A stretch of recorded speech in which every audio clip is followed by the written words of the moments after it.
In preparation for Iranian President Mahmoud Ahmadinejad's visit to New York for the United Nations General Assembly, the International Campaign for Human Rights in Iran organized a panel discussion to address the ongoing human rights crisis in Iran, along with Human Rights Watch and the Nobel Women's Initiative. The issue is that we don't want Ahmadinejad come to town and the entire debate be framed by him and his handlers, who will be setting the agenda or the terms of interviews, such that he will only be asked about the nuclear issue, Holocaust, and the usual circus that he brings to town with him. The press conference coincided with the release of a reporter's guide to interviewing Iranian officials on human rights issues, published by the International Campaign for Human Rights in Iran. The panel included Nobel laureates Mairead Maguire and Shirin Ebadi, Hadi Ghaemi of the International Campaign for Human Rights in Iran, Human Rights Watch's Iran researcher Farah Sanai, and its communication director Minky Warden. The panelists spoke about increasing pressure on human rights defenders, the situation of political prisoners, and the arbitrary arrests of activists. They also discussed the impact of sanctions and a possible military attack on the situation of human rights in Iran. Shirin Ebadi said that the most urgent issue regarding human rights in Iran is the release of political prisoners. مسئله انرژی هسته‌ای مطرح شد، دنیا فراموش کرد که در ایران چه میگذره، تا به حدی که ایران تبدیل شده به زندان بزرگ خبرنگاران، تا به حدی که هر کس در ایران صحبت از حقوق بشر و دموکراسی میکنه متهم میشه به اینکه از غرب خصوصا آمریکا میلیاردها دلار پول گرفته. وکلای مدافع صرفاً به خاطر دفاع از موکلینشون در دادگاه به زندان میافتند. در اینجا یاد میبرم خانم نسرین ستوده که بسیاری از متهمان سیاسی رو در ایران در دادگاه دفاع میکرد. خانم ستوده صرفاً به خاطر دفاع از موکلینش الان در زندان و تحت شدیدترین شکنجه هاست برای اینکه علیه خودش صحبت بکنه. Ebadi also said that the situation for prisoners, specifically in the area of health and nutrition, has gotten worse. She said that many of those who are released from prison, usually on very heavy bail, have to go directly to the hospital. و متاسفانه آقای احمدی نژاد و سایر دولتمردان ایرانی در سازمان ملل و مجامع عمومی که حاضر میشن مدعی هستند که ایران آزادترین کشورهای دنیاست. و من در اینجا پیشنهاد میکنم اگر آقای احمدی نژاد معتقده که ایران آزادترین کشور دنیاست اجازه بدهد پزشکان بدون مرز بروند به زندان و از زندانیان سیاسی معاینه پزشکی بکنند. و من خواهشم از سازمان ملل متحد و نهادهای بین المللی و همچنین سران ممالکی که در گفتگو با ایران هستند آن است که به این مسئله اشاره کنند و مسئله حقوق بشر مانند انرژی هسته‌ای موضوع مذاکرات باشه. Mairead Maguire, who was awarded the Nobel Peace Prize in 1976, also asked the nation-states to put the issue of human rights in Iran on the top of their agenda. She criticized the use of executions and stoning in Iran.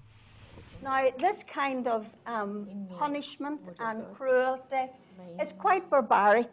I mean, it's just unbelievable that a government can accuse somebody of alleged adultery and then take them out, bury them up to their head in a sand pit, and then stone them to death. I mean, no matter who we are and no matter what part of the world, we have to say this is not acceptable in an allegedly civilized world. So we call for the abolition of the death penalty. The UN has called for governments who have the death penalty to have a moratorium on the death penalty. We call on Iran to have a moratorium on the death penalty. We call on those who have been accused of this alleged crime of adultery to be released. The Iranian people are facing a tremendous international and domestic crisis. Since the disputed election of last June, the Iranian government has not hesitated from committing the most atrocious crimes against its own citizens, ranging from murder, torture, and rape of protesters to mass executions of what are said to be common criminals, but we have no information exactly who they are. And it is against that background that we're facing a nuclear standoff, talk of military attack against Iran, and ongoing economic sanctions. Human Rights Watch researcher Faraz Sanai also said that his organization and other organizations such as Amnesty International and the International Campaign for Human Rights in Iran cannot send their researchers to Iran due to the government's restrictions. He said that human rights defenders are at risk. And these are individuals who are often at the forefront of the democracy movement and the call for change in Iran, and are often the first ones to be targeted. Reporters in the audience raised questions and shared concerns. BBC Persian reporter Bahman Kalbasi questioned the practical dynamics of bringing human rights issues to the forefront.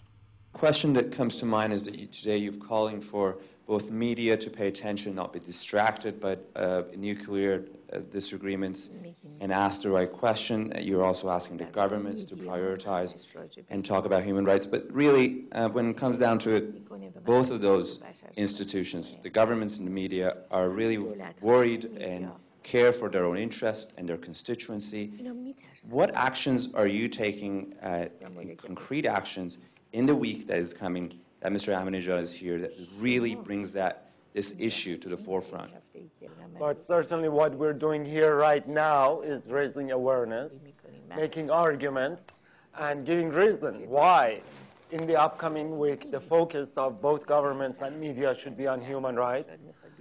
Secondly, all of our organizations are involved in very intensive advocacy all over, from Brazil to South Africa, to Canada, to Europe, arguing that the upcoming General Assembly session should include a very rigorous discussion of human rights situation in Iran, and putting in place a special mechanism that we have been discussing.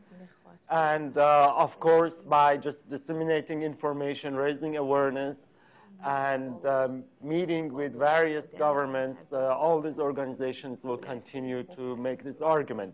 The issue is that we don't want Ahmadinejad come to town and the entire debate be framed by him and his handlers, who will be setting the agenda or the terms of interviews, such that he will only be asked about the nuclear issue, Holocaust, and the usual circus that he brings to town with him. And we will continue to do what we're doing today throughout the week next week. Newsweek correspondent Maziar Bahari, who spent 118 days inside Evin prison after the 2009 elections, asked another question. There are lots of talks here, all around the world about an imminent attack of the U.S. or Israel to stop, destroy, or to delay Iranian nuclear program. What do you think will happen to the human rights situation in Iran if such an attack happens? And the second question is that if Iran reaches a nuclear bomb, don't you think that it's going to give it confidence in order to abuse human rights? من تصور نمی کنم آمریکا در شرایطی باشد که بتواند جنگ دیگری رو شروع کنه. آمریکا به میزان کافی در افغانستان و در عراق درگیر شده و قدرت جنگ دیگری رو نداره. اسرائیل هم قدرت حمله به ایران رو نداره. برای اینکه میدونه حمله به ایران باعث عواقب بسیار بدی براش خواهد بود. اما اگر شما روزنامه‌های ایران رو نگاه کنید، دائما صحبت از این است که ممکنه به ایران حمله بشه. این حرف‌ها رو دولت میزنه برای اینکه توجه مردم رو از زندانیان سیاسی و نقض حقوق بشر معطوف بکنه، منصرف بکنه. و با این ترتیب دولت میخواد احساسات ناسیونالیستی رو مردم رو به نفع خودش تحریک بکنه. Another question addressed how people and organizations can defend human rights without interfering in domestic affairs. How can you talk about human rights without interfering in Iranian affairs? Well, that's exactly the line that Iranian government says that you're interfering in internal affairs. Well, you're not. You're all asking is that Iran respect international obligations, treaties that it has voluntarily signed. Not only Iran has signed them, 99%, pretty much 100% of countries have signed. And Iranian government itself makes concerns and protests based on those treaties. Iranian government goes around and talks about human rights issues in occupied territories, in Lebanon, in Europe, in Canada, in United States. So they are accepting that there is an international norm where people have obligations, government have obligations, and they have to respect them. And all you're doing is asking them for their own obligations.